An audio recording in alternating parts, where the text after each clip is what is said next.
Hello बच्चों, चलिए इस प्रश्न को पढ़ते हैं। तो प्रश्न में हमें बोला गया है यहाँ पे कि प्रथम 100 प्राकृतिक संख्याओं में से एक प्राकृतिक संख्या को यादृच्छिक चुना जाता है। ठीक है, तो बोला गया है कि x प्लस 100/x अगर हमारा बड़ा है 50 से, तो इसके होने की प्रायिकता क्या होगी इन चार विकल्पों में से। ये हमसे क्वेश्चन में यानी प्रश्न में पूछा गया है। तो चलिए इस प्रश्न को हल करने से पहले मुख्य अवधारणा को देख लेते हैं। तो मुख्य अवधारणा, ठीक है, मुख्य अवधारणा देखो, सबसे पहले बात करते हैं हम प्राकृतिक संख्या कौन कौन से होते हैं। ठीक है, तो प्राकृत संख्या, ठीक है, तो प्राकृत संख्या हमारे कौन कौन से होते हैं। तो 1 2 से ऐसा हमारा जाता है और ये हमारा अनंत तक जाता है। ठीक है, तो ये प्राकृत संख्या होते हैं, 1 2 3 ऐसे अनंत तक जाता है। अब 100 प्राकृत संख्या बोला गया है, इसलिए 1 2 से लेके हम 100 तक मान लेते हैं। अभी हमें बोला गया है कि इसमें से एक यादृच्छिक चुना जाता है। तो इस हमारे ये जो हमारे अस्मिका है, इसके होने की प्रायिकता क्या होगी। तो अस्मिका को हम देख लेते हैं, अब अस्मिका को हल करते हैं हम। ठीक है, तो देखो ये प्राकृत संख्या है और यहाँ पे इसको चुना जाता है, तो प्रायिकता का जो हमारा सूत्र होता है वो भी हम देख लेते हैं मुख्य अवधारणा में। तो प्रायिकता, ठीक है, प्रायिकता हमारा क्या होता है। प्रायिकता होता है हमारा यहाँ पे, प्रायिकता का सूत्र होता है अनुकूल अनुकूल स्थिति स्थिति बटा कुल संभावना, कुल संभावना। ठीक है, ये हमारा प्रायिकता होता है। अब चलो इस प्रश्न को आगे देख लेते हैं। तो यहाँ पे अगर हम देखें तो इसको हल करने के लिए अस्मिका को हम यहाँ पे हल करते हैं। तो x प्लस 100/x बड़ा है हमारा 50 से। ठीक है, ये दिया गया, इसको हल करें तो यहाँ से x को हम यहाँ पे क्या लघुत्तम समापवर्तक लिया हमने, तो x हो गया ये, और ये हमारा क्या हो जाएगा x⁻² प्लस 100। ठीक है, और ये हमारा बड़ा होगा 50 से। इसको आगे हल कर लेते हैं तो यहाँ पे क्या बचेगा, x⁻² प्लस 100, और फिर ये हमारा क्या हो जाएगा, बड़ा होगा 50x से। ठीक है, तो बड़ा होगा 50x से, इसको बायां पक्ष में ले आते हैं तो 50x बड़ा होगा 0 से, ऐसा आ गया। तो ये बन गया x⁻² घटाओ 50x जोड़ 100, ये हमारा बड़ा हो जाएगा किससे, 0 से। तो यहाँ पे इसको हल करने के लिए अब हम क्या कर सकते हैं, देखो ये x हो गया। ठीक है, अब यहाँ पे हल करने के लिए हम कर सकते हैं इसको जो है वो हम यहाँ पे द्विघात जो समीकरण है, इसको हम यहाँ पे क्या बनाते हैं, तो वर्ग बनाते हैं इसका। ठीक है, तो यहाँ पे देखो ये हो जाएगा माइनस, ठीक है, माइनस।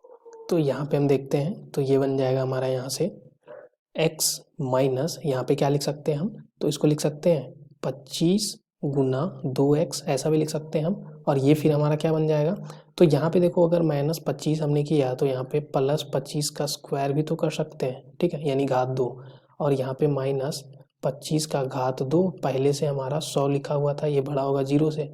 इसको आगे हल करें तो यहाँ पे हम लिख सकते हैं इसको x -25 के घात 2 एक साथ, और -25 के घात 2 को हम 625 बोलेंगे, उसमें से 100 जोड़ दिया हमने, तो क्या बचेगा -525, ये बड़ा होगा 0 से। तो यहाँ से आ जाएगा x -25 के घात 2 बड़ा होगा 525 से, ये आ गया।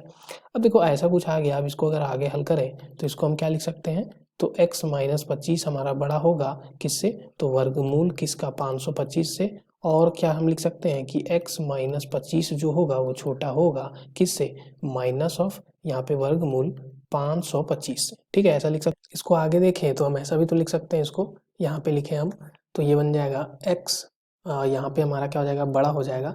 अब देखो वर्गमूल 525 जो होता है वो करीबन हमारा 22.5 के बराबर होता है। ठीक है, करीबन।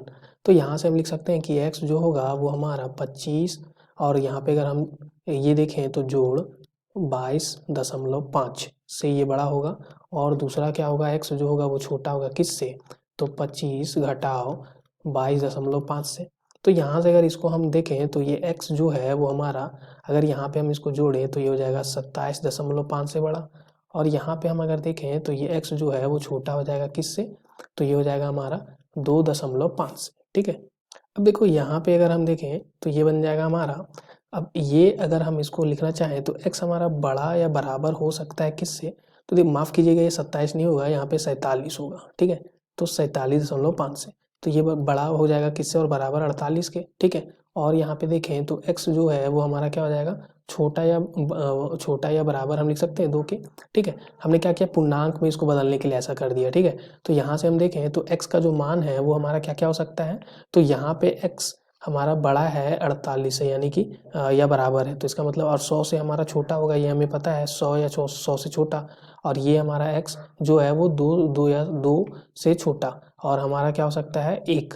ठीक है, तो यहाँ से हमारा टोटल मान जो है वो हमारा कितना आ जाएगा, संख्या 53।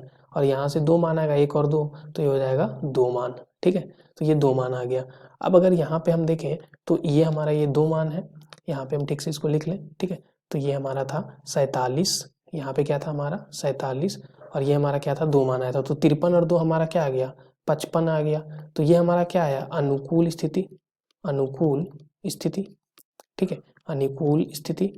अब हमें पता है कि टोटल जो हमारा था, यानी कि कुल कुल संभावना क्या था, कुल संभावना हमारा 100 था, कुल संभावना जो था हमारा 100 था, और ये 55 है। तो यहाँ से क्या हो जाएगा, तो हमारा जो यहाँ पे प्रायिकता अगर हम देखें, प्रायिकता वो हमारा क्या आ जाएगा, तो प्रायिकता हमारा बन जाएगा 55/100, यानी कि अगर इसको 5 से अगर इसको हम कैंसिल करें तो 11×5 = 55, और यहाँ पे 20×25 होता है, तो 11/20 आ गया। तो प्रायिकता जो है वो हमारा क्या आ गया, 11/20, यानी कि विकल्प से बिल्कुल सही विकल्प है। धन्यवाद बच्चों।